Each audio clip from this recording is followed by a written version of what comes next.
Alright guys, welcome to RC Mojo. This week we're going to do a bit more on the GMade GOM. There's not much left to do on the chassis now, we just need to get the front suspension and the steering finished off. Right then, first this week is step 69, making up the steering rods. We're going to need 4 of the metal ball end balls, 2 M4x20 grub screws and 2 M4x15s, 2 of the large ball ends with the angled moulded in, 2 of the straight ball ends with the little nubs near the base, and 2 of the aluminium rods. We more or less covered the process of making up links and rods earlier in the build, so just in case you're coming part way through, we'll quickly go through it again. Grab one of the grub screws, the long ones for the long rods and the angled ends, and screw it into the ball end about halfway. You'll need something to hold the ball end as it does get a bit stiff. Complete all 4 and we can thread them into the rods. To stop them coming loose, we're going to need a tiny spot of thread lock near the tip of the threads. You really don't need very much. Screw them into the rods so both ends are making contact, then tighten them until both of the ball ends are as close to level as you can. The important thing here is don't loosen them to adjust. You need to tighten them a bit at a time until they're spot on. The last job here is to pop the balls in. Just grip with some pliers, give a little twist and they pop straight in. Step 70 next, and it's almost the same as 69, except the rod has threaded ends rather than the grub screws. For this one we'll need the panhard bar itself, and 2 of the smaller ball ends from the tree with all the plastic balls on. Now all we do is grab the bar with some pliers. You might want some card between the jaws on the rod if you're using standard scissor action pliers, just in case there's any slippage. And we just screw on the ball ends. Just like the steering rods, we need to get the balls to line up. This time though, we can loosen them to get the perfect setup if we need to. With the ends on, all that's left to do is pop some balls in. Do that and we've got a full set of rods ready to finish up the front axle install. Step 71, installing the panhard bar. Actually it's just the axle end, so we won't be needing many parts. Just an M3 nylock nut and an M3x15 countersunk screw. All we do is slot one end of the bar into the mount on the axle, slide the screw through and screw it into the nut on the back. The only thing to watch out for is the tightness. It only needs to be lightly nipped up. The screw should still be able to rotate fairly easily with the Allen key, just a little bit of friction. If you do it up really tight, you're going to crush the plastic and it will more than likely give up on the first roll. Step 72, fitting the steering links. Another simple one, we'll need a M3x18, an M3x25 and 2 M3 nylock nuts.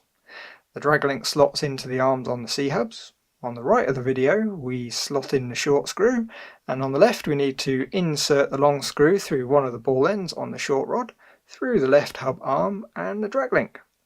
Now we just install the 2 nuts, and we can do these ones up a bit tighter than a panhard bar. There's a lot more meat on the plastic. You still need to watch out that you don't crush it too much though. Step 73, the servo arm. We will of course need the arm, and the kit comes with 3 different spline counts. The 20 kg servo we have has 25 splines, just like a Futaba. We will need an M3 plain nut, an M3x8 and an M3x12 button head screw. At this point I'd usually hook up the servo saver to the steering servo to make sure it's nicely centered.